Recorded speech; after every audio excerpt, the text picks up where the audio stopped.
Je vais te raconter une histoire terrifiante, une hantise chez tous les photographes de mariage en cette journée d'Halloween.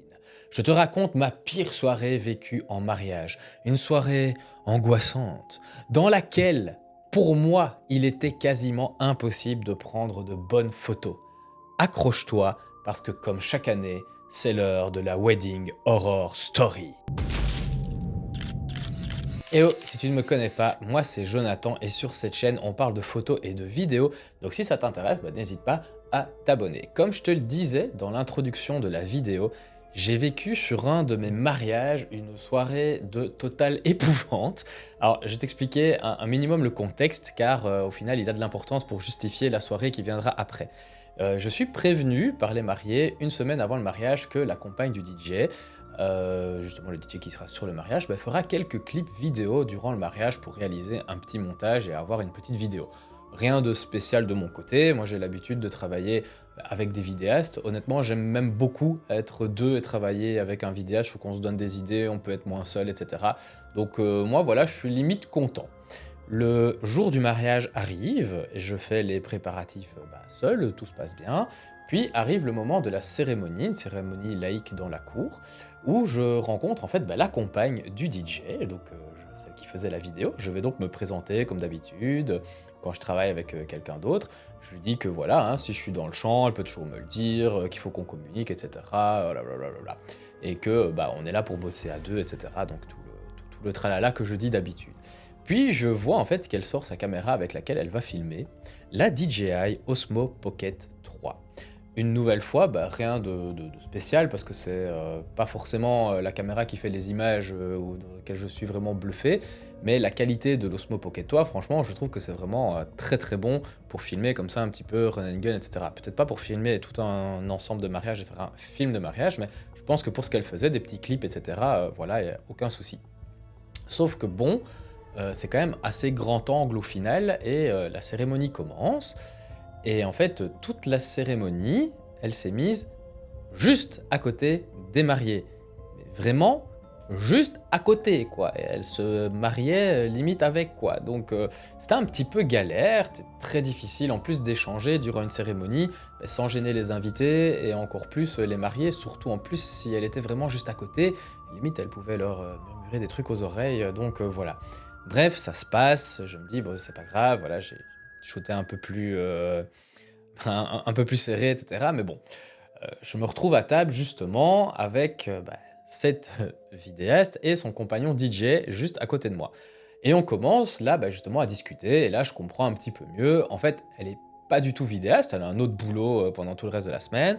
Elle vient avec son compagnon sur la journée de mariage et elle filme des plans à l'Osmo Pocket et lui récupère ce qu'elle a filmé et c'est lui qui fait un petit montage assez basique qu'il propose ensuite aux mariés en supplément de sa prestation de DJ. Pour eux, c'est cool, hein, voilà, ils passent la journée ensemble, moi, lui, il est pas parti tout le samedi, et elle doit rester toute seule, voilà. Ça fait un petit supplément aussi financier, et les mariés, ils sont contents. Donc au final, que demande le peuple? Je trouve qu'ils ont entièrement raison de proposer ce genre de choses. Puis, la soirée commence, et il faut savoir que c'était quelques danses, et puis on se rassoit, on mange, et puis ensuite on refait quelques danses, on retourne s'asseoir, et ainsi de suite. Et en fait, lors de l'entrée des mariés, je m'y attendais pas du tout. En fait, toutes les lumières se sont déjà éteintes et c'est celle du DJ qui a pris le relais et là, il a balancé en fait les siennes. Et là, des lasers bleus avec des petits points absolument partout. Donc tout le monde était à point bleu. Et le pire, avec du laser. Et les premières danses se passent et puis on va se rasseoir et là je vais parler au DJ, je lui demande voilà, est-ce que c'est possible pour les prochaines danses, etc., d'éteindre les lasers parce que s'il y a un point qui arrive dans le capteur de l'appareil, le capteur il est brûlé et donc c'est foutu. Pour des boîtiers à 2750 balles quand même, je trouve que ça fait mal. Et là, il me dit ah bah oui, c'est quand même bizarre, d'habitude les photographes, ils viennent me trouver avant pour me demander ce que j'utilise comme lumière, toi tu l'as pas fait, nanana. Bon, moi je savais même pas qu'il allait balancer les siennes et tout. Généralement, l'entrée des mariés, voilà, tout le monde se lève, on fait tourner des serviettes, des trucs comme ça, tout le monde danse, tout, mais il n'y a pas spécialement de jeu de lumière, enfin bref. Je lui réponds que oui, hein, je le fais aussi d'habitude, mais que j'avais pas vraiment prévu qu'ils allaient faire des danses comme ça dès leur arrivée dans la salle, que donc, est-ce que ce serait vraiment possible, si ça le dérangeait pas, de couper les points bleus, voilà, ce serait vraiment sympa. Et il continue en me disant que mes appareils ils risquent rien, que c'est vachement cool les lasers, ça met de l'ambiance, et qu'au final, même si mes boîtiers ils ont un souci, il n'y a pas de problème, il s'engage, il va me les rembourser si jamais j'ai un problème quand je le vois que je rentre chez moi. Voilà, voilà. Bon, là, t'imagines bien, moi je crois pas du tout un mot de ce qu'il me raconte, je vais rentrer chez moi, je vais voir que le capteur est totalement grillé, je vais le retrouver, je vais lui envoyer une facture et lui il va me payer, etc. Enfin voilà, je vis pas dans le monde des bisounours quand même. Je suis très sympa, mais à un moment donné, faut pas déconner non plus. Et je me dis que la négociation, au final, elle va être un petit peu compliquée s'il est déjà comme ça, alors qu'il faut juste appuyer sur un petit bouton qui se trouve à l'arrière du laser, quoi. Bref. D'habitude, moi, dans un cas comme ça, je demande juste en fait au DJ de couper les lasers et il le fait. Il y a vraiment jamais aucun problème. Et puis je dis, voilà, j'ai fini de shooter, tu peux remettre tes lasers et ça se passe très bien. Ici, apparemment, c'était très compliqué pour lui d'appuyer sur un petit bouton et de retirer ces petits points bleus. Alors, une alternative dans ce cas-là, c'est d'aller trouver les mariés et d'expliquer en fait la situation pour qu'ils aient justement trouvé le DJ. Sauf qu'ici, le DJ c'était un ami. Donc trouver des trucs pour aller contre le pote, machin, voilà. Je me suis dit, bon ok, je dois donc continuer dans mon argumentation. Je lui dis donc, honnêtement, les photos, elles vont pas être ouf avec tous les petits points bleus, etc. Là, directement, il me sort son téléphone et il me montre d'autres photos, d'autres mariages prises par d'autres photographes, où évidemment, il photographiait droit vers les lasers et où ça donne trop bien, etc. Qu'il y a même moyen de jouer avec les lasers et tout. Donc il m'explique en gros comment je dois faire en me montrant des photos d'autres photographes. Et voilà, donc je me dis déjà, le dialogue, il est compliqué, parce que dès que je demande quelque chose, c'est toujours oui mais non, oui mais c'est, oui mais les autres, oui mais les trucs. Voilà, et honnêtement, c'est vraiment super franc, les photos qu'il m'a montrées, c'était vraiment pas terrible du tout. Après, c'est mon goût, hein, voilà, mais je voyais le genre de photo avec la grosse signature du photographe en bas, en mode signature, comme ça, voilà, c'est... Encore un autre débat hein, qu'on peut avoir, mais c'est pour imaginer un petit peu le style de photo que c'était. Et j'ai vraiment pas trouvé les photos dingues. Je veux dire, moi j'aurais vraiment pas été content de livrer ça. Voilà. Alors je fais juste une petite parenthèse sur cette vidéo pour te prévenir que j'ai mis en vente une mini formation dans laquelle tu pourras améliorer ton expérience client. Tu vas y trouver dans cette mini formation mes 7 guides que j'envoie aux mariés pour les accompagner, ainsi que ma plaquette de tarifs, le tout au format PDF. Tu y trouveras aussi une vidéo explicative sur comment et quand les utiliser pour un impact maximum, ainsi qu'une partie justement technique sur comment réaliser tes propres guides sur Canva et Pages. Bref, c'est vraiment une base de travail pour te créer toi-même une expérience client unique. Si ça t'intéresse, le lien se trouve en description et on retourne tout de suite à le reste de la vidéo. Et évidemment, la soirée et les danses reprennent, les lasers aussi. Je décide donc de me mettre devant pour les bloquer, hein. Je joue de mon corps.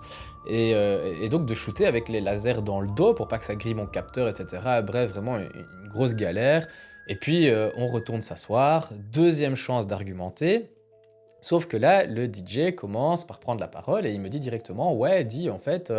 ma compagne, elle a vraiment du mal à réaliser ses vidéos parce que tu utilises beaucoup trop ton flash. Est-ce que t'as pas moyen d'arrêter? C'est vraiment le flash tout le temps, etc. Ça flash sur la vidéo, c'est pas beau et tout ça. Je lui explique donc que c'est très difficile de prendre des photos en soirée dans le noir avec juste des gens éclairés avec des lasers sans flash.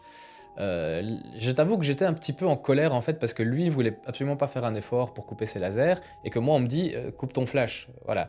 Donc je lui dis ok, je veux bien limiter le flash, mais alors tu coupes tes lasers. Et je continue justement en lui disant, tu sais, dans mon contrat, c'est indiqué que je shoote pas s'il y a des lasers. Et là, il regarde évidemment sa compagne et lui dit, oh bah super, hein, la prochaine fois qu'on travaille, on mettra aussi dans notre contrat que le photographe il peut pas utiliser de flash lors de la soirée, comme ça on sera aussi tranquille comme monsieur. Là, je t'avoue que mon sang, il a fait qu'un tour, quoi. Hein. Donc, voilà. Et là, on est un petit peu parti dans un argumentaire où je lui ai dit que, gentiment expliqué, j'étais quand même un peu énervé, j'avoue, qu'une soirée sans laser, c'était tout à fait possible. Des photos de soirée sans flash dans le noir, ça l'est pas.